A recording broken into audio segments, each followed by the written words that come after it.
इब्तिदा है रब ज़ुल-जलाल के बाबरकत नाम से जो दिलों के भेद खूब जानता है। देखती आंखों सुनते कानों बंदे नाचीज़ का सलाम पहुँचे। हज़रत उमर फारूक रज़ी अल्लाह ताला अन्हो ने कभी कोई ख्वाहिश नहीं की।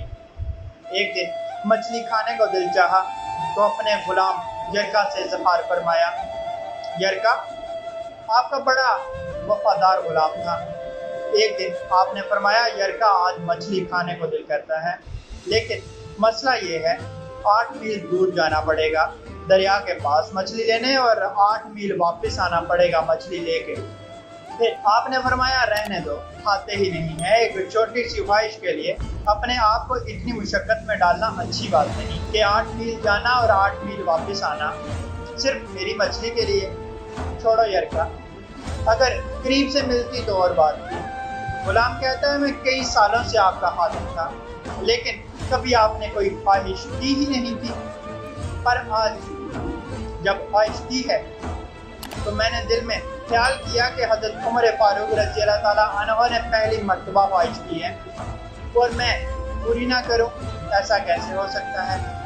गुलाम कहते हैं, जनाब उमर रज़ी अल्लाह ताला अन्हो ज़ोहर की नमाज़ पढ़ने गए तो मुझे मालूम था कि उनके पास कुछ मेहमान आए हुए हैं, असर उनकी वहीं हो जाएगी।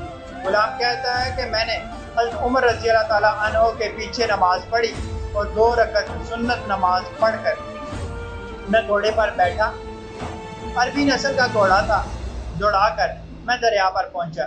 अरबी नस्ल के घोड़े को 8 मील क्या कहें।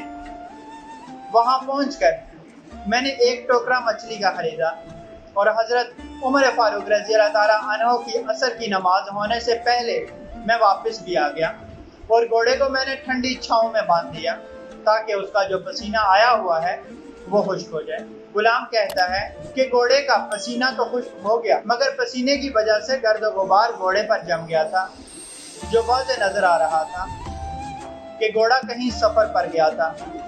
फिर मैंने सोचा कि हज़रत उमर फारूक रज़ी अल्लाह ताला अन्हो देख ना लें। फिर मैं जल्दी से घोड़े को कुएं पर ले गया और उसे जल्दी से गुस्ल कराया और उसे लाकर छाँव में बांध दिया। जब हमारी ख्वाहिशात होती हैं तो क्या हाल होता है, लेकिन ये ख्वाहिश पूरी करके डर रहे हैं क्योंकि ज़मीर जिंदा है। फरमाते हैं, जब असर की नमाज पढ़कर हज़रत उमर फारूक आए, मैंने भी नमाज उनके पीछे पढ़ी थी। घर आए तो मैंने कहा, हजूर अल्लाह ने आपकी ख्वाहिश पूरी कर दी है, मछली का बंदोबस्त हो गया है और बस थोड़ी देर में मछली पका के पेश करता हूँ।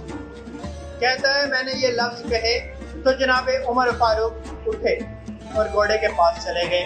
घोड़े की पुश्त पे हाथ फेरा, उसकी टांगों पे हाथ फेरा और फिर उसके कानों के पास गए और घोड़े का एक कान उठाया और कहने लगे, यरका तूने सारा घोड़ा तो धोया, लेकिन कानों के पीछे से पसीना साफ करना तुझे याद ही नहीं रहा और यहाँ तो पानी डालना भूल गया है।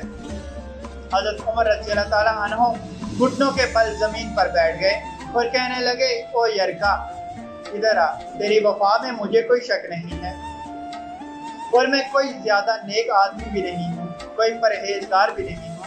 मैं तो दुआएं मांगता हूँ, ऐ अल्लाह मेरी नेकियाँ और बुराइयाँ बराबर करके मुझे माफ़ कर दे। मैंने कोई ज़्यादा तकवा इख्तियार नहीं किया।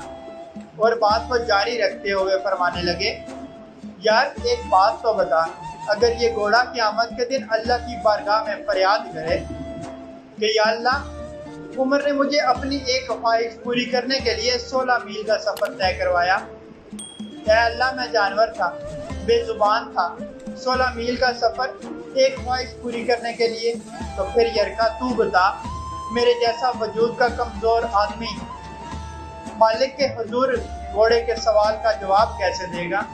यरका कहता है, मैं अपने बाप के फोत होने पर इतना नहीं रोया था जितना आज रोया। मैं तड़प उठा के हजूर ये वाली सोच, यहाँ तो लोग अपने मुलाजिम को नीचा दिखाकर अपना अफसर होना जाहिर करते हैं। गुलाम रोने लगा। हज़रत उमर रज़ी अल्लाह ताला अन्हो कहने लगे, अब इस तरह कर, घोड़े को थोड़ा चारा इजाफी डाल दे और ये जो मछली लेकर आया है इसे मदीने के गरीब घरों में तकसीम कर और उन्हें یہ مچھلی دے کر کہنا کہ تیری بخشش کی بھی دعا کریں اور عمر کی بخشش کی بھی دعا کریں، طے کریں عدل و انصاف۔